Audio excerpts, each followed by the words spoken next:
Hello again, I am Blunty, and I don't know whether you can immediately tell just by looking at me, because I'm obviously a guy who looks after himself, eats the right foods, regular exercise, that kind of stuff, Pilates and CrossFit, clearly.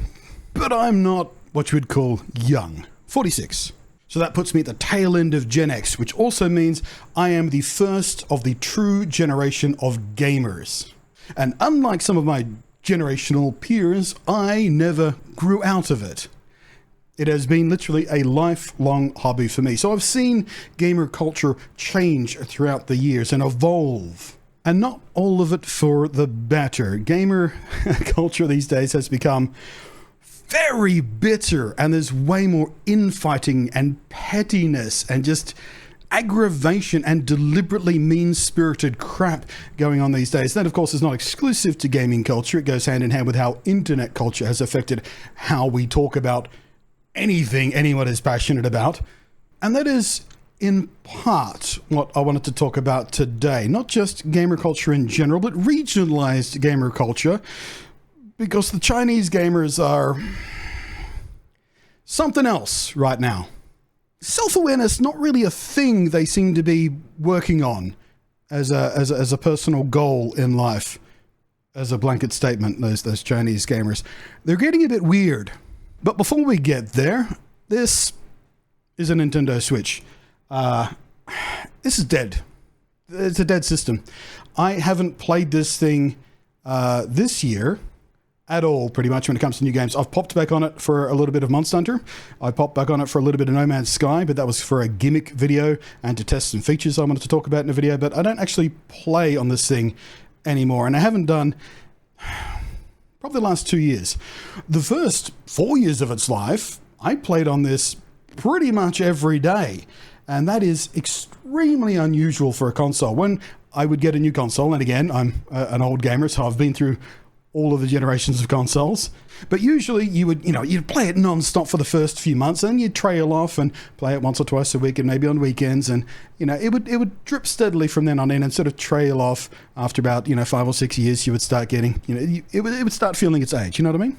But the Switch is the first console in my entire gaming history that has had a wildly active life for 4 solid years after launch. It is truly something special. However, if you have a Nintendo Switch, you're also well aware that for most of its life, the eShop has been filled to the gills with shovelware crap. If you look at, the recent or what's coming sections, there's just, you can scroll and scroll and scroll through all of these, $2 to $7 games that are all, shitty mobile ports of shitty mobile games or otherwise shitty shovelware that has been slapped together and thrown out to make a buck to scam people. I don't even know how many different versions of a clock app on the Nintendo Switch these days that are all basically function identical. A lot of them released by the same developer, just re-releasing the exact same app, so it keeps popping up on the recent release stuff. All of that is to say the Nintendo Switch, for basically its entire life, has had a severe shovelware problem. And if you go looking, quite a lot of these shovelware apps are coming out of places like China. Which only made it funnier when I discovered this morning as I was scrolling through my news feed that apparently a couple of days ago it blew up on Chinese social media about one particular piece of shovelware.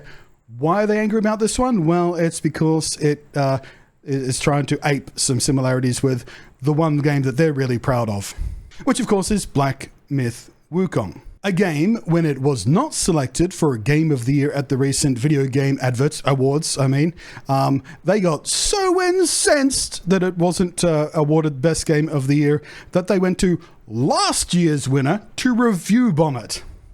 Because this year's winner only exists on the Sony store, which you can't review bomb because they don't have user reviews on the PlayStation Store, which is probably a smart idea. So these idiot, outraged, mob mentality, one single brain cell shared between the Chinese gamers flooded to last year's winner, which wasn't even in competition for it, and started slagging it off, review bombing it, leaving shitty reviews, complaining about how it wasn't as good as Black Myth Wukong, and how it didn't deserve Game of the Year, even though the year it won Game of the Year was not the same year Black Myth Wukong was competing for Game of the Year. Then the groupthink single brain cell of these Chinese gamers exploded a few days ago. Here's a news story about it. Here I'm going to read a bit from videogameschronicle.com. An upcoming game has been called out for seemingly attempting to cash in on the success of Black Myth Wukong by imitating aspects of this popular title. It's up there if you haven't noticed it yet. The title in question, Wukong Sun Black Legend, awkward sounding name, but incorporating all those right search terms, you know, is due for release on Nintendo eShop on December 26, 2024. It is December 26 as I'm recording this. It doesn't appear to be on the Australian eShop, although I did find it on the standard American one. Priced at $7.99, it is a 2D action game. It's a 2D platformer, basically, a platformer action game. So it's not even actually a knockoff game. It's not some, quickly knocked off asset store flip Soulsborne style game. It's just sort of aping the name, and its promotional art looks a bit similar too.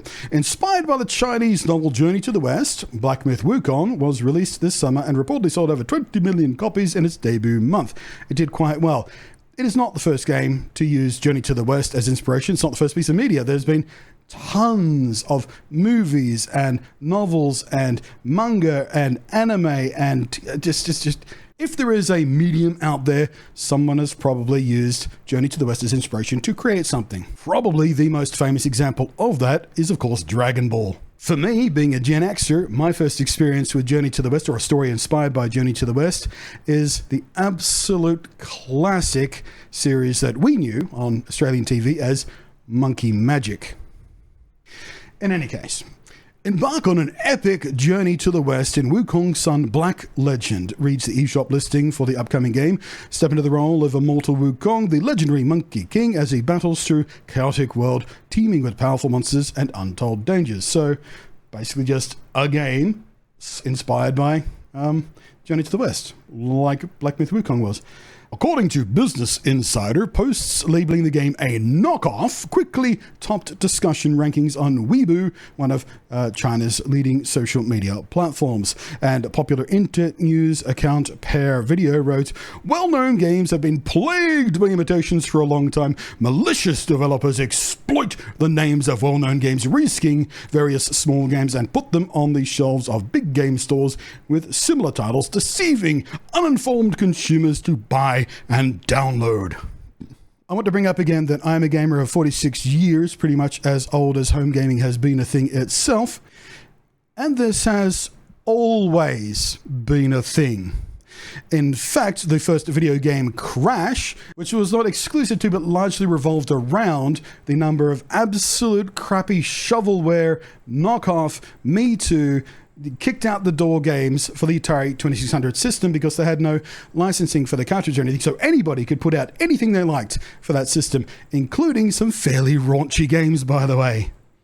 I mean, it was all pixels, so it wasn't that raunchy, but there's one infamous example, which I'm not even sure, it is just like 3 or 4 pixels for a donger, but I'm still not sure I can show it on YouTube. And it's not just the pixelated donger that was the problem with that game. It's, woo!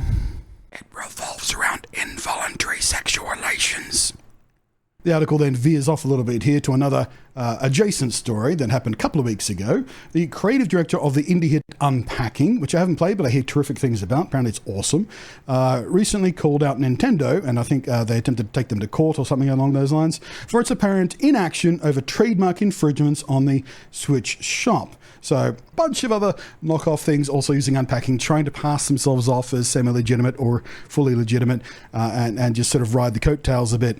And of course, with Nintendo being infamously lawyery when it comes to anyone coming anywhere close to any of their trademarks, we all found it a bit, what's the word I'm looking for, hypocritical as fuck that Nintendo allows so much of this stuff on their own e-store and are so uncooperative with developers who try to fight it. Nintendo hasn't responded to any of our reports of these egregious scams, which are using our trademarked game name and purposely tricking Nintendo customers into buying cheap fakes, Unpacking developer Ren Breyer said last week. A knockoff of The Last of Us was briefly available to purchase on the eShop, and I'll link to, I think Steph Sterling did a really good video on that one. I'll try and find a link in it down below. That was pretty pretty funny too. It skipped out on all the hard work of ripping Naughty Dog off and settled instead on simply making people think it did. And it worked, and that's the sick thing. That one was a legitimate knockoff. Like, the artwork for it was desperately trying to look like Last of Us. The game itself was designed vaguely to to reflect a rough imitation of Last of Us if the game was described to you over the telephone by someone who only spoke German and was reading from a Japanese description of it. In any case, obviously the point is this kind of stuff is rampant and has been for a very, very, very long time in gaming. The thing that incenses me about all this is not that, this is just the latest one that's high profile enough to get a few headlines around, because everyone's, you see Black Myth Wukong a headline, or Black Myth, it's so popular, a lot of people are going to click on it, obviously. But it's the fact that it's the Chinese whining about knockoffs that I find amusing. I don't know if you've noticed this. But China, a little bit infamous for not giving a single fuck about anyone else's copyrights or trademarks or anything like that. Absolute tsunamis of knockoffs flood out of China every single heartbeat throughout the day. There is not a single game or device, say an iPhone, for example, or the Nintendo Switch, for example, or any Nintendo console ever existing in the history of Nintendo consoles, for example, that you cannot immediately spend like $20 to buy a cheapo Chinese knockoff, probably also filled to the brim with stolen software. ROMs. Look at this thing. It looks like a Game Boy and has 26,000 ROMs on it, and it's $13.95.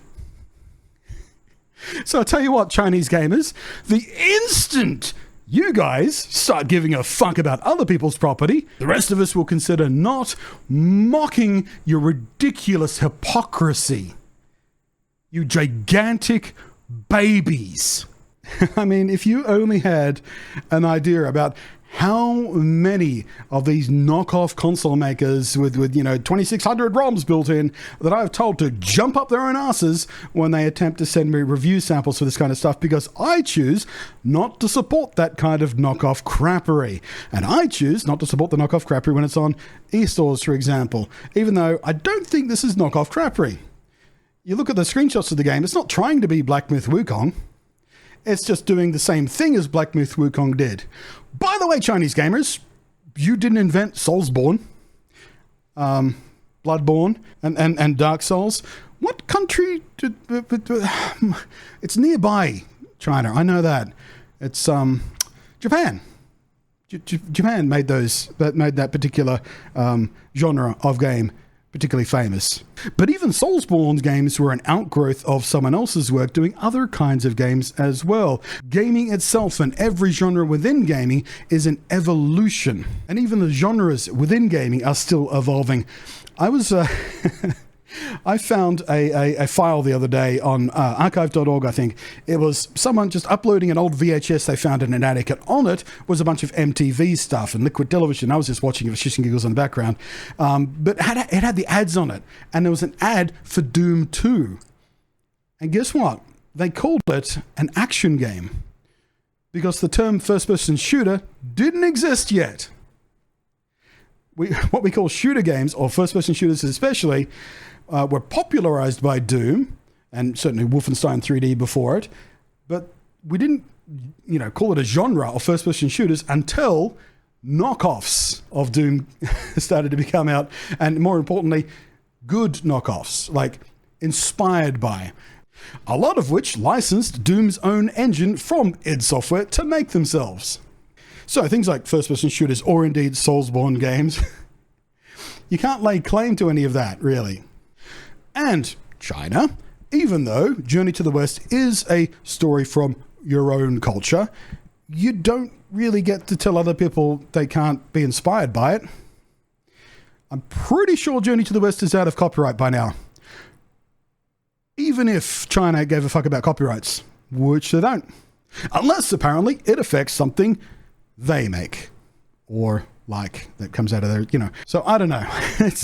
It's a really wacky story just because of the context of the fact that the Chinese are so mad about a knockoff or someone trying to, you know, ride the coattails or ape the name and artwork in the splash page in order to get some attention on this action platformer game, which looks and plays nothing like Black Myth Wukong. In fact, if this thing actually appears on the Australian eShop, I might just spend the $8 out of spite. I just took a little look around to see if any of my various knickknacks and stuff are Chinese knockoffs, and I've got a great one for you. On my shelf back here, I have the perfect example of Chinese knockoffery. This is quite obviously a model of the Enterprise, and at a closer inspection, you would assume it's Lego, because it looks exactly like Lego. Oh, it needs a bit of dust. It looks exactly like Lego, and in fact, connects to Lego pieces perfectly. But this is an unlicensed Star Trek model with knockoff Legos that I bought just on Amazon because I thought it was fun, and I was like, I think it was also $8 as well, kind of think of it. But yeah, China, they don't care. They just don't care about other people's shit. And all of a sudden, you know, another game comes out within the, you know, the same year that they didn't win Game of the Year for Black Myth Wukong, and it calls itself Wukong, Sun Black Legend. Supposed to be Sun Wukong, but it's Wukong Sun. You know, I see what they're doing there with the name, just trying to grab a little extra attention for a game might have otherwise been overlooked. Maybe it's a really good action platformer. I don't know. Like I said, I might give it a go just out of spite. But yeah, you don't get to pretend you care about this stuff, China. You don't get to pretend. We all know you don't care.